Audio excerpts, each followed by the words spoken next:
চলে এলাম বন্ধুরা একটা দেশি চুনো মাছের চচ্চড়ি রেসিপি নিয়ে। তাহলে দেখে নিন কিভাবে আমি বানিয়েছি।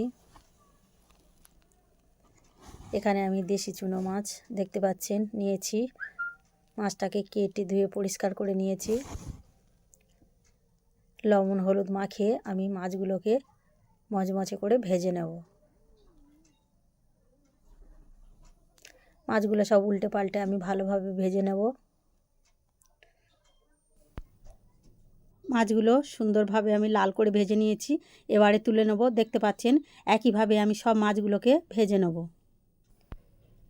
ওই মাছ ভাজা তেলের মধ্যে আমি দিয়ে দেবো পেঁয়াজ কুচি আর দিয়ে দেবো পেঁয়াজ কলি। একসাথে আমি একটু ভালো করে ভেজে নেব।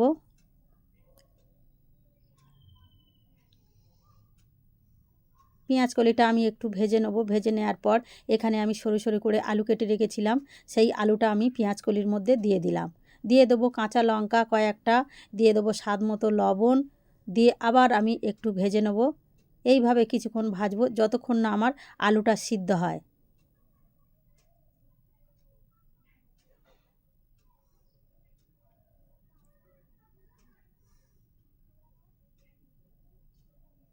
আলুটা যখন আমার ভালোভাবে একদম সিদ্ধ হয়ে যাবে তখন আমি এর মধ্যে দিয়ে দেবো টমেটো কুচি, হলুদ গুঁড়ো, লঙ্কা গুঁড়ো আর দিয়ে দেবো 1 চামচ জিরে আর ধনে বেটে রেখেছিলাম, সেটাকেও দিয়ে দিলাম।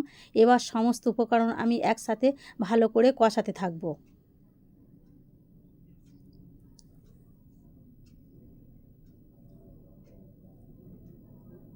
এইভাবে আমি কিছুক্ষণ কষিয়ে নেব। যখন দেখব সব সবজিগুলো আস্তে আস্তে নরম হয়ে গেছে, দেখতে পাচ্ছেন সবজিগুলো আমার আগের থেকে অনেক একদম নরম হয়ে এসছে। এর মধ্যে তখন আমি দিয়ে দেবো পরিমাণ মতো জল। জলটা দিয়ে এর মধ্যে দিয়ে দেবো বেগুনের টুকরো। বেগুনটা আমি আগে থেকে সরু সরু করে কেটে রেখেছিলাম, দিয়ে দিলাম। দিয়ে দেবো ভেজে রাখা পুঁটি মাছগুলো আর দিয়ে দেবো ধনেপাতা কুচি। বেগুনটা আমি শেষে দিলাম কারণ বেগুনটা একটু নরম সবজি, তাই আমি একটু শেষে দিলাম। দিয়ে আমি সব রকম সবজি জলের সাথে ভালোভাবে মিশিয়ে নেব। দেখতে পাচ্ছেন এইভাবে উল্টে পাল্টে আমি ভালো করে মিশিয়ে নেব। ভালোভাবে মেশানো হয়ে গেলে আমি 5 মিনিটের জন্য ঢেকে রান্নাটা হতে দেবো। 5 মিনিট পরে ফিরে এলাম। দেখতে পাচ্ছেন আমার একদম রেডি হয়ে এসছে।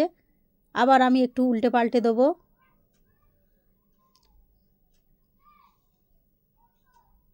সবজিগুলোকে আমি একটু উল্টে পাল্টে নিয়েছি। আবার আমি 2 মিনিটের জন্য ঢেকে রাখবো। 2 মিনিট পরে ফিরে এলাম। একদম আমার রেডি, জলটা একদম শুকিয়ে গেছে।